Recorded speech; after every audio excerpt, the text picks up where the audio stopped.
বিকেল বেলা সবে মাত্র রাতের রান্না শেষ করলাম, গোসল করার জন্য বাথরুমে যাব। এমন সময় রহিমা কাকি দৌড়ে এসে হাঁপাতে হাঁপাতে আমার কাছে বলল, মারে তোর কপাল পুড়েছে, তোর স্বামী নাকি কোনো মেয়ের সাথে পার্কে খারাপ অবস্থায় ধরা পড়েছে, পুলিশ নাকি ওদেরকে বিয়েও দিয়ে ফেলেছে। কাকির এসব কথা শুনে আমি নিজেকে আর বিশ্বাস করতে পারছিলাম না। অবাক হয়ে আমি ওনার দিকে তাকিয়ে রইলাম। হয়তো কাকি কিছু ভুল শুনেছে, আমার স্বামী কখনো এই কাজটা করতে পারে না। চাচির কথা আমি কোনো উত্তর না দিয়ে ওয়াশরুমে ঢুকে গেলাম আর মনে মনে ভাবতে লাগলাম, এটা আমি কি শুনলাম? আমার স্বামীকে নিয়ে খুব চিন্তা হচ্ছিল। এগুলো ভাবছি আর নীরবে কান্না করছি। কিছুক্ষণ পর কলিং বেলের শব্দ হলো। আমি ওয়াশরুম থেকে বের হয়ে দরজা খুলে দিলাম। দরজা খুলেই দেখি আমার স্বামীকে, আমার স্বামীর সাথে অন্য একটা মেয়ে। আমার বিশ্বাসকে ভুল প্রমাণিত করে দিয়ে আমার স্বামী তার নতুন বউকে নিয়ে বাড়িতে প্রবেশ করলো। এমন সময় আমার শাশুড়ি মা এসে আমার স্বামীকে বললো, এসব কি শুনছি তোর নামে বাবা? পুকুর ঘাটে আমি কাপড় ধুচ্ছিলাম, এমন সময় তোর এক কাকি আমাকে এসে খবর দিল, তুই কি সত্যি বিয়ে করেছিস নাকি? আমার স্বামী তখন চোরের মতন মাথা নেড়ে সম্মতি জানালো। এত সময় আমার মনের কোথাও বিশ্বাস বেঁচে ছিল আমার স্বামীর জন্য। ভেবেছিলাম আমার স্বামী বলবে এটা ওর বউ নয়, ও বিয়ে করেনি, কিন্তু এখন আর আমার কোনো আশা নেই। নিজেকে বড্ড অসহায় মনে হতে লাগলো। শাশুড়ি মা নতুন বউয়ের মুখের দিকে তাকিয়ে তার কাছে গিয়ে বলল, তোর পছন্দ তো বেশ, মাশাআল্লাহ সুন্দর আছে, আর এভাবে বিয়ে করতে গেলি কেন? আমাকে বললেই তো আমি তোর বিয়ে দিয়ে দিতাম। আমি ওদের সবকিছু দেখে থ হয়ে দেয়ালে দাঁড়িয়ে কান্না করে যাচ্ছি। আমাকে ওর আর কিছু না বলে ভিতরের রুমে চলে গেল। আমার মনে হচ্ছে আমি পৃথিবীতে নেই, কোনো দুঃস্বপ্ন দেখছি, ভয়ঙ্কর একটা স্বপ্ন।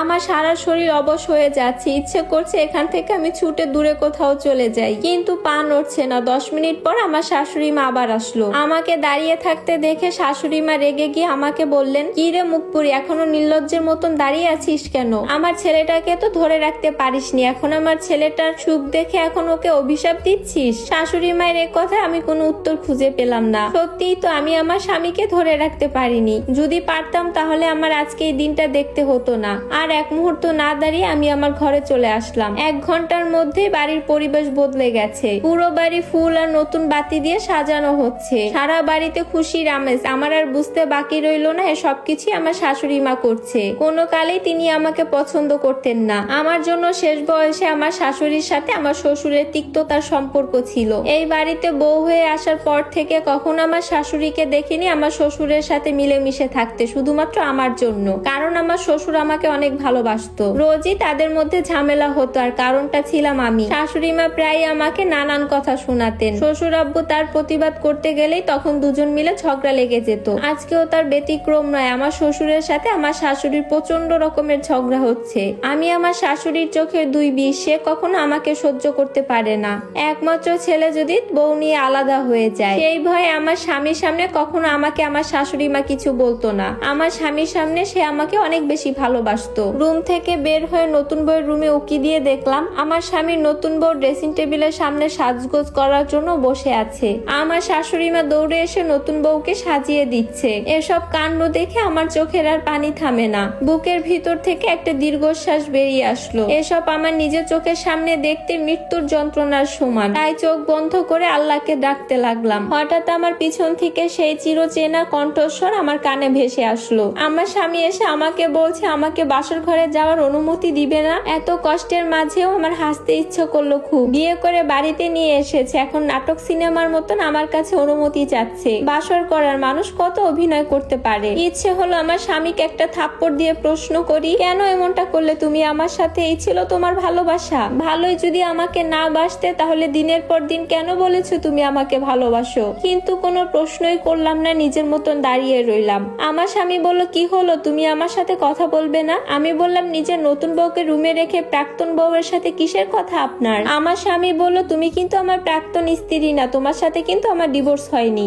আর না তো কোনো বিচ্ছেদ, তুমি এখনো আমার বউ। আমি বললাম, প্রাক্তন হতে হলে বিচ্ছেদ কিংবা ডিভোর্সের দরকার হয় না। মৃত মানুষের সাথে কিন্তু কারোর সম্পর্ক থাকে না। আমার স্বামী বলল, আমি কি তোমার কাছে মরে গেছি? আমি আর ওর কথার কোনো উত্তর দিলাম না। ইচ্ছা করছিল চিৎকার করে বলি, হ্যাঁ মৃত্যু আপনি আমার কাছে, কিন্তু মুখে কিছু বলতে পারলাম না। আমার স্বামী পিছন থেকে আমাকে জড়িয়ে ধরলো, তারপর কানের কাছে মুখ নিয়ে বলল, কি হলো তুমি বলো, আমি কি মরে গেছি তোমার কাছে? আমি ওর কথার কোনো জবাব না দিয়ে নিজেকে ছাড়ানোর চেষ্টা করলাম। কখনো ভাবিনি আমার স্বামীর বাঁধন থেকে নিজেকে মুক্ত করার চেষ্টা করতে হবে। আমার স্বামী আমাকে শক্ত করে নিজের সাথে চেপে ধরে বলল, কি হলো বলো, আমি আমার প্রশ্নের উত্তর চাই। আমি আমি চিৎকার করে বললাম, আপনার কথার উত্তর দিতে আমি বাধ্য না। নিজের সদ্য বিয়ে করা বউর কাছে গিয়ে এসব করুন, আমাকে ছেড়ে দিন। তখন আমার স্বামী রাগী কণ্ঠে আমাকে বলল, তাহলে কার কথার জবাব দিতে বাধ্য তুমি? তখন আমার রাগে নিঃশ্বাস বন্ধ হয়ে যাচ্ছিল। এরপর আমি তখনই জ্ঞান হারিয়ে আমার স্বামীর হাতের উপরে ঢলে পড়লাম। তারপর কি হয়েছে আমার মনে নেই। চোখ খুলে দেখলাম ফুল দিয়ে সাজানো খাটে আমি শুয়ে আছি। হ্যাঁ, এটাই আমার ঘর, যা অন্য কারোর জন্য সেজে উঠেছিল। কিন্তু আমি এখানে কেন? চারিদিকে খেয়াল করে দেখলাম সবাই আমাকে নিয়ে বসে আছে। শাশুড়ি মা রাগী দৃষ্টিতে আমার দিকে তাকিয়ে আছে। আমার জ্ঞান ফিরেছে বলে তখন শাশুড়ি মা আমাকে বললেন, আমার ছেলেটাকে কি তুই তাবিজ পরা খাইয়েছিস? আমি আমার শাশুড়ি মার কোনো কথাই বুঝতে পারলাম না।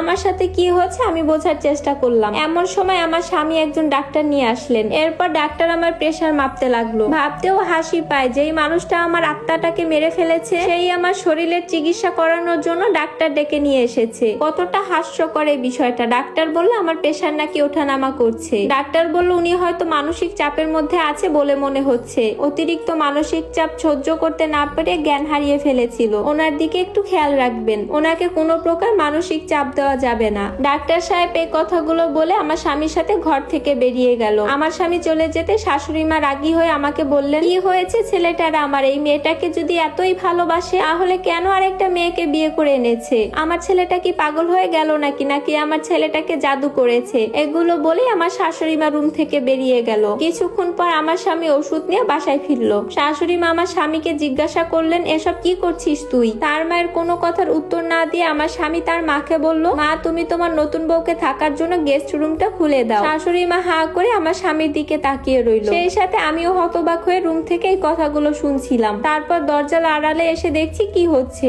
শাশুড়ি মা তখন রেগে গিয়ে আমার স্বামীকে বললেন, এসব কি বলছিস তুই? নতুন বউ কেন গেস্ট রুমে থাকবে? তাহলে তোর ঘরে কে থাকবে? তখন আমার স্বামী শান্ত কণ্ঠে বলল, এতদিন যে থাকতো আজও সে থাকবে। এদিকে আমি বিছানায় এসে শুয়ে থাকলাম। শাশুড়ি মা চলে যাওয়ার সাথে সাথে আমার স্বামীও রুমে এসে দরজা বন্ধ করে আমার পাশে শুয়ে পড়লো। আমার স্বামীকে আজ কেন জানি রহস্যময় লাগছে আমার কাছে। আমি জিজ্ঞাসা করলাম, নতুন বউ থাকতে আপনি আমার কাছে ঘুমাচ্ছেন কেন? আমার স্বামী তখন আমাকে বলল, বড় বউ বাসর ঘরে যাওয়ার অনুমতি দেয়নি তাই। আমার স্বামীর এমন কথা শুনে আমার খুব রাগ হচ্ছে। অন্যদিকে সে হেয়ালি করছে। এরপর আমি রেগে গিয়ে বসে বললাম, কি বলছেন আপনি এসব? আমার স্বামী শোয়া থেকে উঠে বসে আমার দিকে তাকিয়ে বলল, একটা মানুষ জীবনে কতবার বিয়ে করে তানিয়া? আমি বললাম, যতবার মানুষের ইচ্ছা করে। আমার স্বামী আর কিছু না বলেই শুয়ে পড়লো। এবার আর সহ্য হচ্ছে না আমার স্বামীর এই উদ্ভট ব্যবহার, আমি আর নিতে পারছি না। জোর করে উঠে চুপচাপ দাঁড়িয়ে রইলাম। আমার স্বামী খাট থেকে উঠে এসে আমাকে কোলে তুলে নিল। তারপর বিছানায় নিয়ে গিয়ে শুয়ে দিল। আর বলল, কোথাও যাওয়া যাবে না বলছি তো। আমি আর সহ্য করতে পারলাম না। আমার স্বামীকে জড়িয়ে ধরে হু হু করে কেঁদে দিলাম। আমাকে নিয়ে যদি এতটাই ভাবে তাহলে কি করে দ্বিতীয় বিয়ে করতে পারলো? তারপর আমি ওর বুকে মাথা রেখে কাঁদতে কাঁদতে কখন যে ঘুমিয়ে পড়েছি কিছুই টের পেলাম না। সকালে ঘুম থেকে উঠে সারা শরীরে অনেক ব্যথা অনুভব করলাম। আমার স্বামীকে আশেপাশে কোথাও দেখতে পেলাম না। কোথায় গেছে কে জানে। শরীরে হাত দিয়ে দেখলাম প্রচন্ড জ্বর এসেছে। কোন রকমে ফ্রেশ হয়ে ঘর থেকে বের হলাম। আমাকে দেখে শাশুড়ি মা বলল, এই কালনাগিনী মেয়েটা আমার ছেলেটার মাথা খেয়েছে। ছেলেটা একটু সুখে থাকতে পারে না, কি তাবিজ করেছে কে জানে। এত সুন্দর একটা নতুন বউ থাকতে শেষে কিনা সারা রাত এর সাথেই কাটালো। কিছুক্ষণ পর আমার স্বামী এসে তার বউকে ডাকতে লাগলো। নতুন বউ আমার স্বামীর গলা পেয়ে ছুটে দৌড়ে গেল। এরপর আমার স্বামী এসে বলল, আসলে তোমাদেরকে সত্যটা জানানো হয়নি। ও আসলে আমার বউ না, ও হচ্ছে আমার বন্ধুর বউ। ওরা দুজন মিলে রিলেশন করতো, কিন্তু ওদের পরিবার কেউই কাউকে মেনে নিবে না। তাই ওরা পরিবারের অমাতে গিয়ে দুজন মিলে পালিয়ে বিয়ে করেছে। কিন্তু নীলিমার পরিবার জানতে পারলে আমার বন্ধুর অনেক বড় ক্ষতি করে দিবে। তাই আপাতত ওদেরকে জানানো হয়নি ওদের বিয়ের ব্যাপারটা। তাই আমি ভেবেছিলাম আমার বন্ধুকে আর বন্ধুর বউকে আমাদের বাড়িতে রাখবো। আর তোমাকে তো আমি নিজের চাইতেও বেশি ভালোবাসি। তোমাকে রেখে আমি কি করে অন্য একটা বিয়ে করবো? এটা কখনোই সম্ভব না। আমার স্বামীর মুখে এসব কথা শুনে আমি কান্নায় ভেঙে পড়লাম। আমার স্বামী আমাকে জড়িয়ে ধরে বলল, ধুর পাগলি, কান্না করছো কেন? আমি কখনোই তোমাকে ছেড়ে কোথাও যাব না, আর আমি শুধু তোমারই।